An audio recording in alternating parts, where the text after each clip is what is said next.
సాయక్క సాయక్క ఏంటి రుషిక? నీకు తమిళ వచ్చా?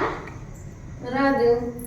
ఏం లేదు, నాకు తమిళ అర్థం కావట్లేదు. ఇంగ్లీష్ అయితే అర్థమవుతుంది, ఇదేమి నాకు అర్థమవుతుందా చెప్పు. అయ్యో నాకు కూడా తెలియదు రుషిక. ఏమో ఈ తమిళ అయితే అసలు అర్థం కాదు. నాకు తెలుగు ఇంగ్లీష్ ఒక్కటే వస్తుంది. నీకు కూడా అంతే కదా? నాకు తెలియదు రుషిక. ఏమో. ఏమైంది సాయి? ఏం లేదు. ఏమైంది చెప్పు. కూర్చో చెప్తా. ఏమి చెప్పు. నీకు తమిళ వస్తాయి చదివేకి? చదివేదా? నిన్న రుషిక వచ్చింది ఇందాక ముందు. తమిళ వస్తుందా అని అడిగింది. నాకేమో రాదు పాపము. అవును, మన పిల్లలు కూడా ఎప్పుడైనా ఫ్యూచర్లో సెకండ్ లాంగ్వేజ్ హిందీ అలాంటివి చదవాలంటే మనకు వస్తేనే పాసిబుల్ అవుతుందేమో కదా. చదవాలంటే ప్రతి లాంగ్వేజ్ రావాల్సిన అవసరం లేదు.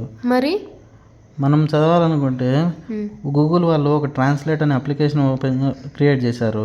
దానివల్ల మనం ఏ లాంగ్వేజ్ నుంచి ఏ లాంగ్వేజ్ అయినా కన్వర్ట్ చేసుకొని చదవచ్చు. ఇప్పుడు సపోజ్ నువ్వు తమిళ్ చదవాలనుకుంటే నీకు చదవాలనుకునే వర్డ్ను సెలెక్ట్ చేసుకోవాలి. సెలెక్ట్ చేసుకున్న తర్వాత ఇక్కడ కెమెరా అనే ఆప్షన్ ఉంటుంది. ఇక్కడ తమిళ్ టు కన్నడ అని ఉంటుంది. అది ఇక్కడ సెలెక్ట్ చేసి అక్కడ జస్ట్ ఒక క్లిక్ ఇచ్చినామంటే అది ఆటోమేటిక్గా తమిళ నుంచి కన్నడకు చేంజ్ అయిపోతుంది. ఇది తెలుగులో కూడా ట్రాన్స్లేట్ చేయొచ్చా మనము? తెలుగు, కన్నడ ఏ లాంగ్వేజ్లోనే ట్రాన్స్లేట్ చేయొచ్చు మనం. ఓకే, ఆల్ లాంగ్వేజెస్ అవైలబుల్లో ఉన్నాయా మరి? అక్కడ టైప్ చేస్తే తెలుగు అని వస్తుంది. తెలుగు అని వస్తుంది. ఇక్కడ తెలుగుది మనం చదవచ్చు. సూపర్ బావా. గూగుల్ ట్రాన్స్లేట్ అంట. గూగుల్ ఏంటి?